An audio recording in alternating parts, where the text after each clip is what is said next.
So you grew up, you grew up all over, actually. You were born in New Jersey? I was born just outside New York City, in Livingston, New Jersey. Let's see, famous people from my hometown: Chris Christie, Chelsea Handler, Jason Alexander from my hometown. I went to Chelsea Handler's sister. We went to the same elementary school.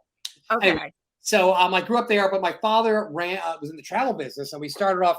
We started off living in London for extended periods of time. He lived overseas most of the time. I joined him, so we spent a lot of time in London, traveled around the UK, and then eventually started running safaris in East Africa. I've spent time, of course, a lot of time in Africa. That's very cool. It was amazing. And he ran the safari, so I was going on hot air balloon rides, flying on these little airplanes, meeting people from all over the world.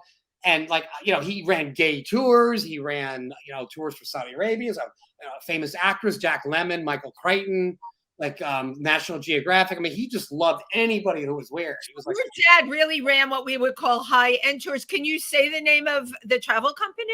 Well, back then it was called Park East Tours, which is no longer around. Okay. And then he joined Abercrombie and Kent, which is actually this is all high-end luxury travel. He spent a lot of time working with them, and then he went out on his own again, and he was that kind of thing. Yeah. So we would travel around as VIPs. I was flying in the 747s when they had lounges, sleeping on the couch. I remember that you were a little kid when this was happening. Yeah, I was like 10, 11, 12. Wow. And I saw my first transvestite in London. I met all these strange, interesting people. I saw gay tours. It was everywhere. People were really into science and nature. There's all this stuff with music with you, Maria, and it's such a passion, right? Where everything can come out through the music. How did you end up working in tech? I need to know this. That's the dude. You see, you've been talking about Maria. Remember, this book has two heads in it. Right. I only know Maria. You're asking me about him. Yeah. Right.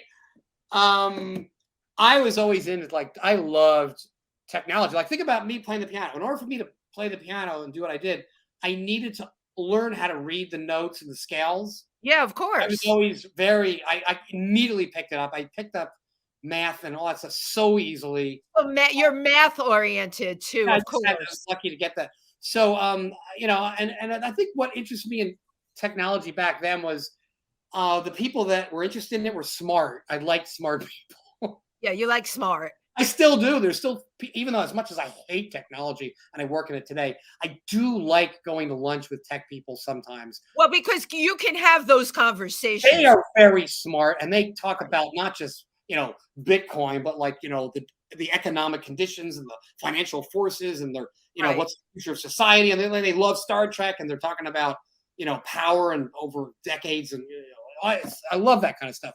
So I always love that. I love the fact that you could write software and make it do something. It was I could. It is like writing a song for someone like you to be able to write software. Yeah, and it was very easy for me to do, and wow. I could make games and I made all these goofy games in school and people loved it, and I figured out I'll just be an engineer.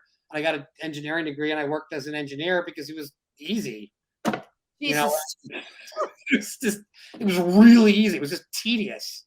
Right. I got to hate it after a while. It's just everybody's okay. It's all right, I did this. I'm on to something else. But you're kind of finding a balance in your life now, right? Because you're performing in New York. You've been at Birdland. Yeah. So, I really am really lucky. Just to even have the opportunity to be in New York and be around you fabulous people, it's just I could go on for hours about that.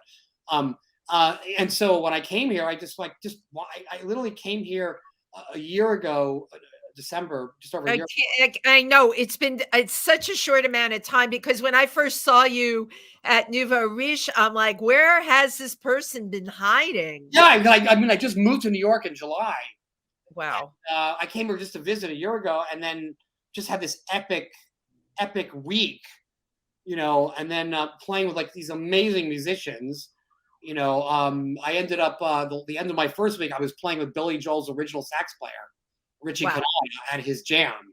I was which is every Monday night, which is amazing. You guys got to go. What an amazing band. Bitter End every Monday night, 10 p.m.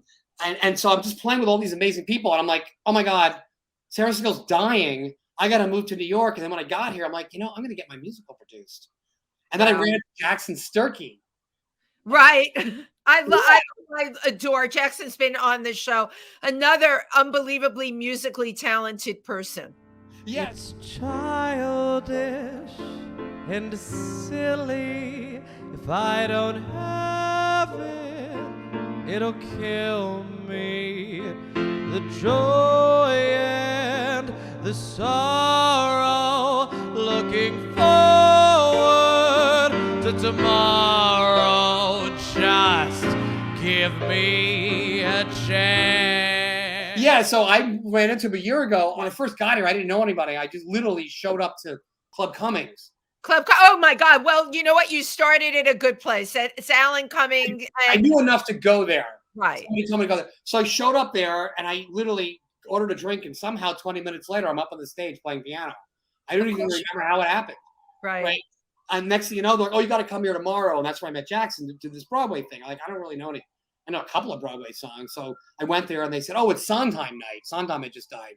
And I'm like, I don't know any Sondheim music. Right. But then I remembered, oh, I do, the Madonna song from Dick Tracy. Sooner or later, you're gonna be mine. Oh, yeah, of course. Of course you know that song. Yeah, and I hammed it up on the piano. I did all these like blues licks. And Jackson tapped me on the shoulder and said, you had the best song tonight. I'm like, really? I'm like, and then next, we were hanging out. Now he's producing my musical. Right. And you and Jackson are like kindred spirits. I adore him. And another majorly talented person and a really great, fun person to be around.